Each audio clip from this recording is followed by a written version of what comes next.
الصلاة والسلام على رسول الله الصلاة والسلام عليك يا سيدي يا رسول الله وعلى آلك وأصحابك يا سيدي يا نور اللہ۔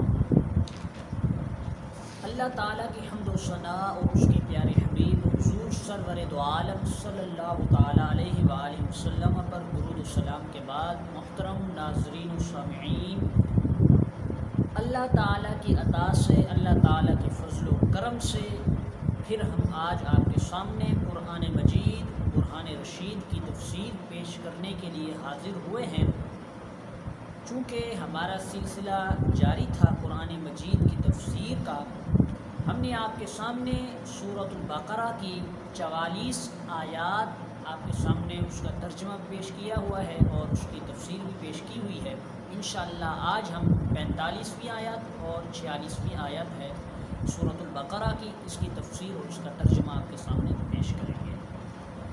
جو سورۃ البقرہ کی 45ویں آیت ہے 45، اس میں اللہ تبارک و تعالی نے ارشاد فرمایا کہ وَاسْتَعِينُوا بِالصَّبْرِ وَالصَّلَاةِ وَإِنَّهَا لَكَبِيرَةٌ إِلَّا عَلَى الْخَاشِعِينَ۔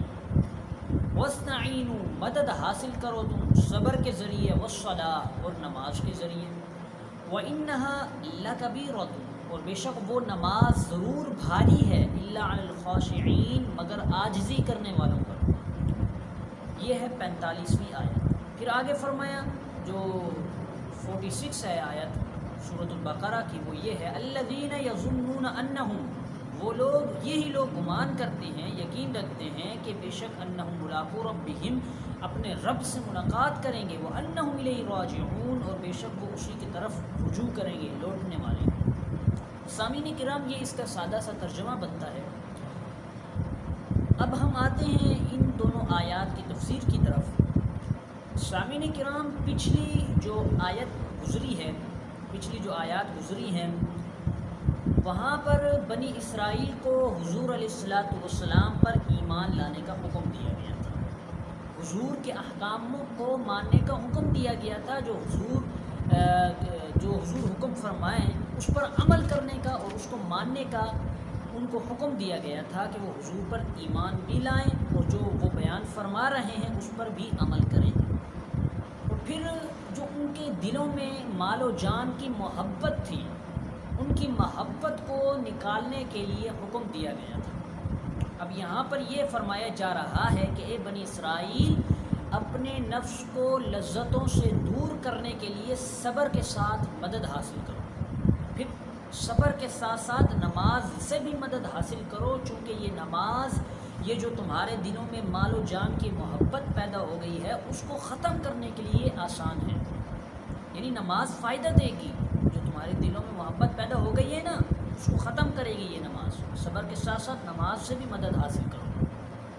اور دوسری تفسیر یا تو اس کی یہ بنتی ہے کہ اللہ تعالیٰ کی رضا کے حصول کے لیے، اللہ تعالیٰ کی رضا حاصل کرنے کے لیے مدد طلب کیجیے، کس سے؟ صبر کے ذریعے اور نماز کے ذریعے۔ سامعین کرام، اب یہاں سے ہمیں کیا پتہ چلا؟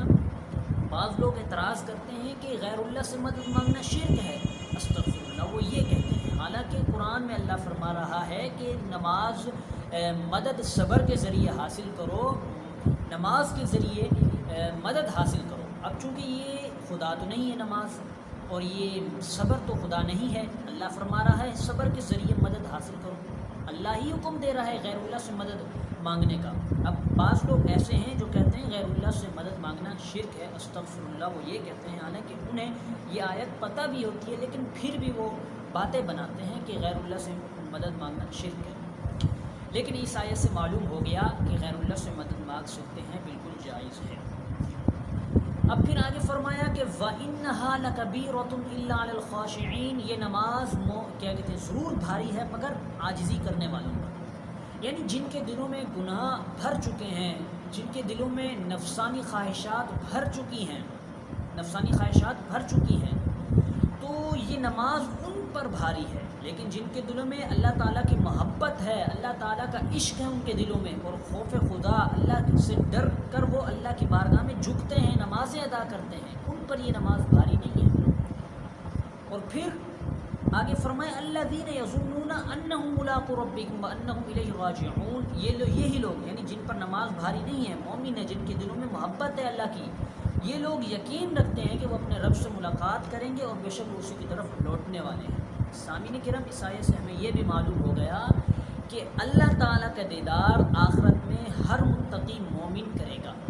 اس آیت سے ہمیں یہ معلوم۔ اب سامعین کرام، حدیث شریف میں آتا ہے حضرت عمر فاروق اعظم رضی اللہ تعالیٰ عنہ، عمر بن خطاب رضی اللہ تعالیٰ عنہما، یہ فرماتے ہیں کہ صبر کی دو قسمیں ہیں، صبر کی دو قسمیں ہیں، یعنی مصیبت کے وقت صبر کرنا اچھا ہے۔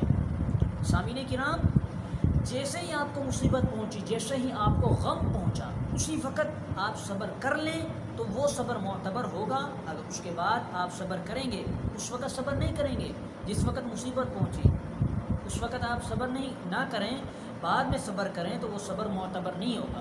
جیسے ہی آپ کو مصیبت پہنچی فوراً ہی آپ نے صبر کیا تو وہ صبر معتبر ہوگا۔ تو حضرت عمر فاروق اعظم نے فرمایا کہ صبر کی دو قسمیں ہیں، یعنی مصیبت کے وقت صبر کرنا اچھا ہے، اور اللہ تعالیٰ کے حرام کردہ چیزوں سے رکنا یہ اس سے بہتر اور اچھا ہے۔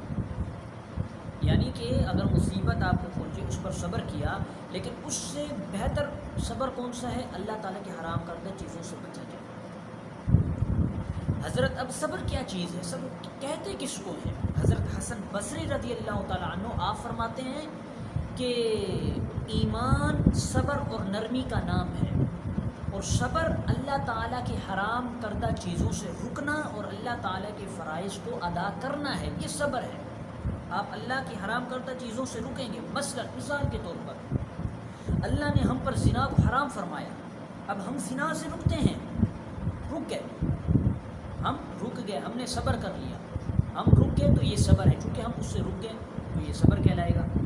اسی طرح اللہ تعالیٰ کے جو اللہ نے ہم پر چیزیں فرض کی ہم اس کو ادا کریں۔ حضرت حسن بصری فرماتے ہیں۔